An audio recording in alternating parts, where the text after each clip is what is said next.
So far during my stay on Prince Edward Island, I have completed the Point's East Coastal Drive and the North Cape Coastal Drive. This time, I tackled the third classic road trip on PEI, the Central Coastal Drive.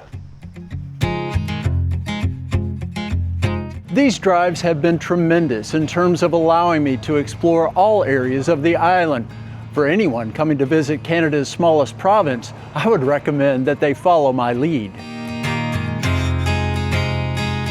From PEI's tallest cliffs on the ocean front, to the world record bridge that connects this place to the rest of Canada, to all things Anne of Green Gables.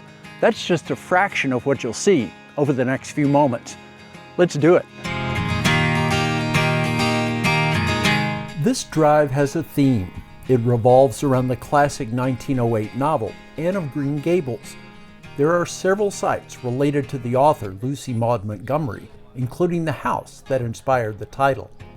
The road trip also includes iconic coastal scenes that are unique to this part of the world. In addition to that, there are stops featuring history and culture that can't be found anywhere else. Prince Edward Island can be divided into 3 sections.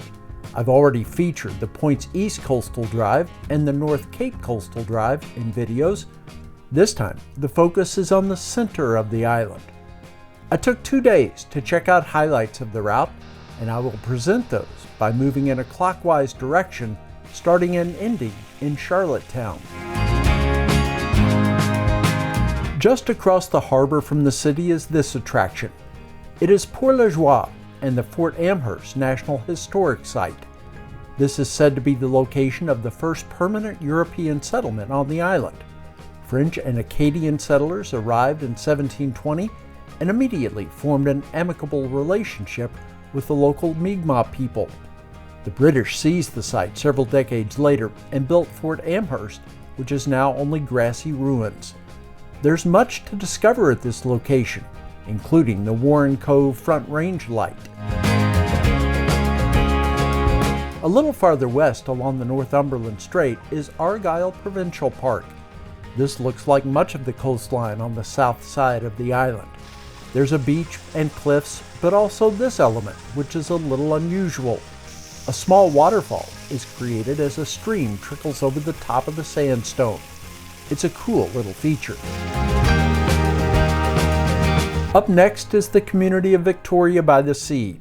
This is a picturesque village built around a harbor with a fishing fleet that remains active. Quaint artisanal shops are plentiful in the walkable community. They cater to a pretty sizable tourist crowd that visits each day during warm weather. Near the water is the Victoria Seaport Lighthouse. This was constructed in 1879. It's sometimes possible to go inside where there are a few informational panels, but it was not open when I stopped.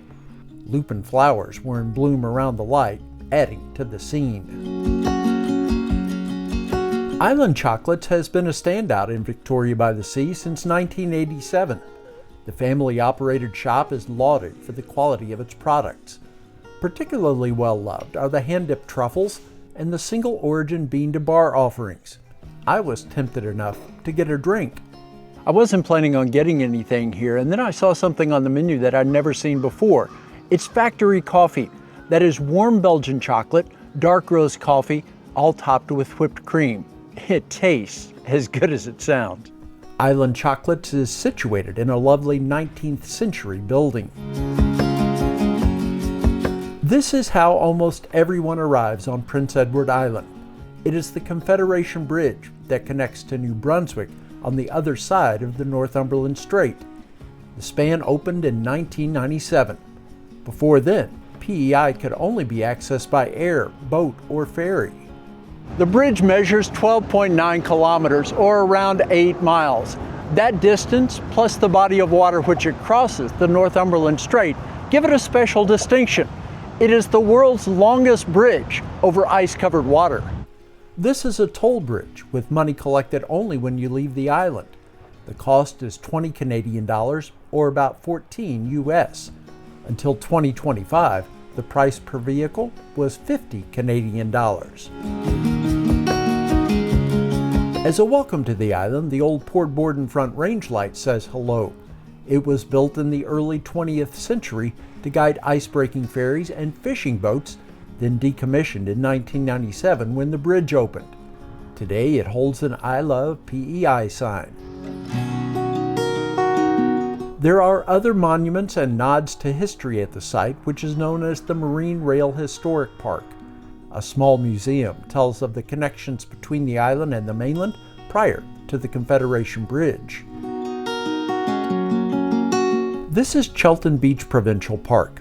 It is a small day-use location that provides access to the water. Going at low tide allows for a full examination of the rocks and tidal pools. Whether you've watched all of my videos from PEI or this is the first, I am certain by this point that you have noticed that the palette of this island is dominated by one hue. The rocks are red, the cliffs are red, the sand is red. It's because of the presence of iron oxide. It's the color of rust. At one point I remember thinking that minus the water, this must be a bit like what the surface of Mars looks like.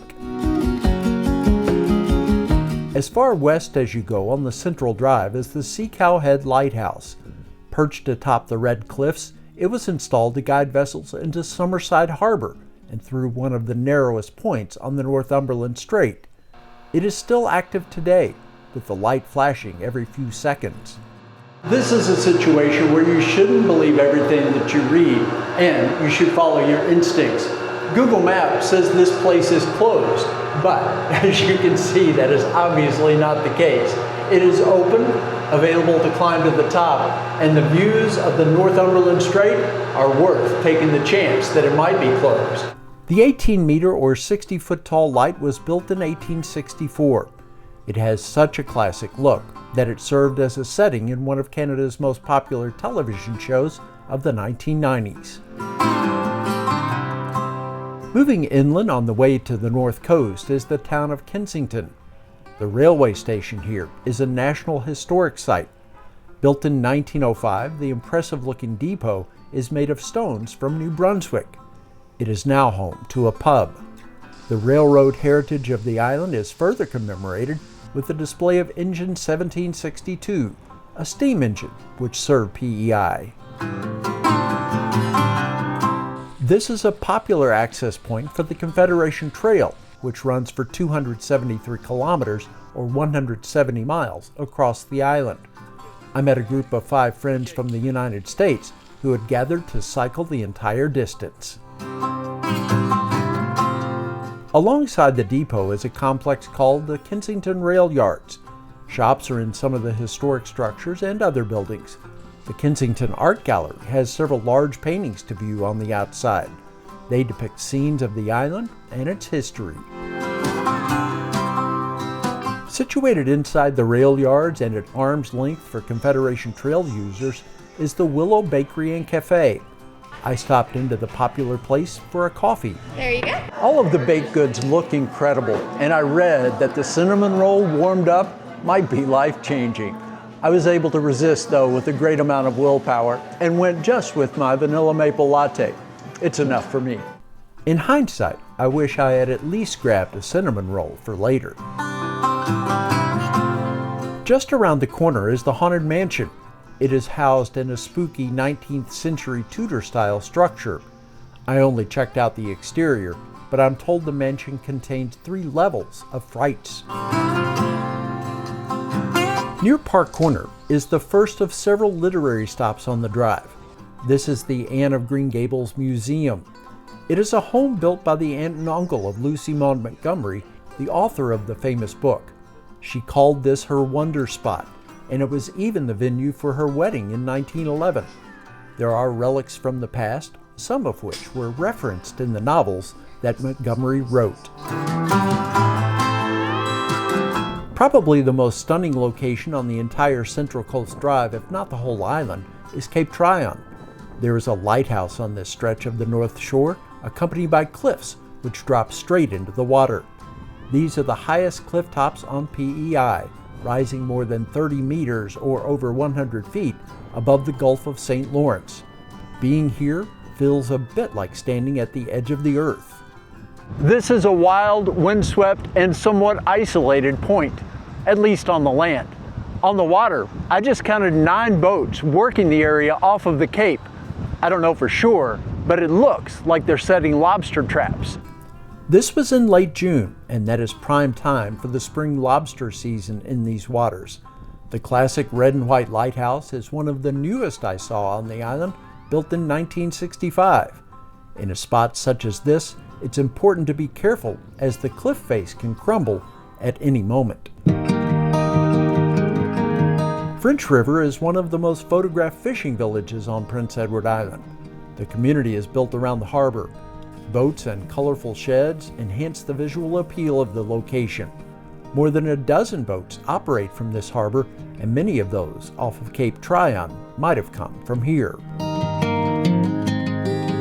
It's necessary to venture into the woods to see the Yankee Hill Pioneer Cemetery.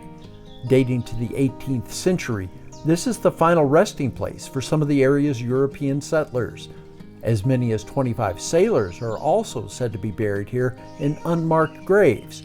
They were victims of the 1851 Yankee gale, which sunk over 100 boats and killed as many as 250 fishermen.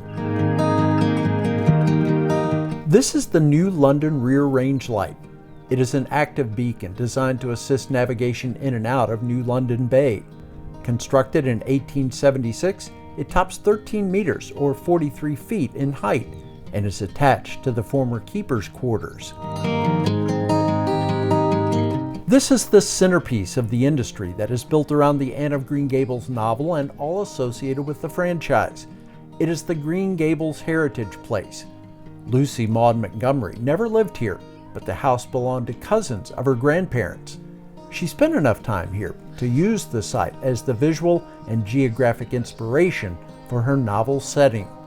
The house has been meticulously restored. Inside, it features Victorian-era furniture, and the exterior holds real-life landmarks such as Lover's Lane and the Haunted Wood. I picked the ideal time to visit this country.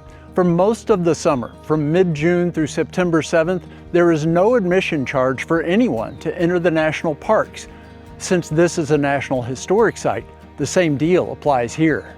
In a way, those visiting the Heritage Place can transport themselves into the pages of Anne of Green Gables. The novel was popular from the moment it was published and has had incredible staying power. It has been translated into 36 different languages and has sold more than 50 million copies. Montgomery penned 7 sequels, and there have been numerous feature films, television shows, and animated series. About a kilometer away is this place. It is the site of the author's home. This community is Cavendish. The house where Montgomery lived for the first 35 years of her life has fallen. A kitchen structure remains. Living here with her maternal grandparents, the author wrote the manuscript between 1905 and 1907. The landscape holds features that made it into the pages of the book. I am at a severe disadvantage here. I never read Anne of Green Gables, and before this trip, I knew nothing of Lucy Maud Montgomery. Everyone else who is visiting has a much better understanding of the things that I'm seeing. For many, this appears to be hallowed ground. I sense that for many people, visiting the sites here was emotional. Such is the impact of the novel. The local Canadian post office even has an extensive Anne of Green Gables display. Visitors can get a postcard stamped with a special Anne of Green Gables postmark. The home of Montgomery's grandparents, where she lived, served as the post office back in the day. Lucy actually worked there and used it to send her manuscript off to publishers. In her books, Montgomery called Cavendish Avonlea Village. Now there is a shopping and dining complex of the same name. Replica and historic buildings seek to resemble the fictional village. The town of Cavendish is a true tourist destination now. There is even a small Ripley's Believe It or Not museum in the town. Just minutes away from all of that is Cavendish Beach. There is white sand here and dunes built up along the Gulf waters. Greenery covers the ground heading to the beach. There is a lengthy boardwalk that leads from the parking area to the sand. This is also home to a trail system that allows people to walk or bike for miles. The Dunelands Trail extends out to the east. It goes over the edge of a freshwater pond, which some people call the Lake of Shining Waters, on a floating boardwalk. The Lake of Shining Waters that Montgomery wrote about in Anne of Green Gables is elsewhere. North Rustico is another of the many fishing villages on a harbor along the perimeter of PEI. There are all the favorites: boats, colorful sheds, and lobster traps waiting to be put to use. The village features a boardwalk that extends for more than a kilometer along the edge of the water. Seawalk Park sits close to the harbor. It features shops, places to get something to eat, and a coffee-bakery combo.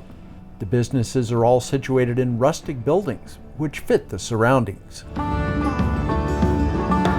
This is St. Augustine Catholic Church. Built in 1838, it is the oldest church still in use on Prince Edward Island. Made entirely of wood, one of the highlights is the tower, which contains 3 bells. It serves the town of Rustico, which has Acadian roots. Right next door is the Farmers Bank of Rustico. The small bank was built between 1861 and 1863. It's said to be a precursor to the modern credit union. This contains a museum detailing life in Rustico, its history, and the Acadian people. Rustico is said to be the oldest and one of the largest Acadian settlements on PEI. The building behind me is significant too.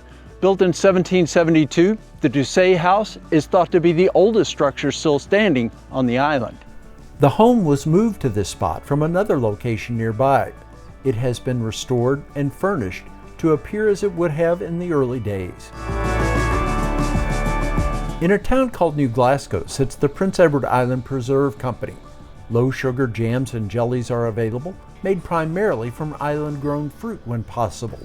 All of the different flavors are made in-house and poured directly on the premises. It's said that the company produces as many as 100,000 jars each year. Outside is an area known as the Gardens of Hope. It is a peaceful setting with paths winding through 12 acres. There are around 400 species of plants and flowers in this space. This sits alongside the River Clyde. For people who love to shop, the Dune Studio, Gallery, and Cafe might be the pinnacle of the entire drive. Potters work on site to create many of the items that are sold here. Other artwork is for sale as well.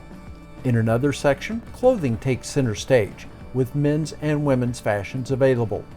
To complete the experience, there is a remarkable garden located behind the retail space and cafe.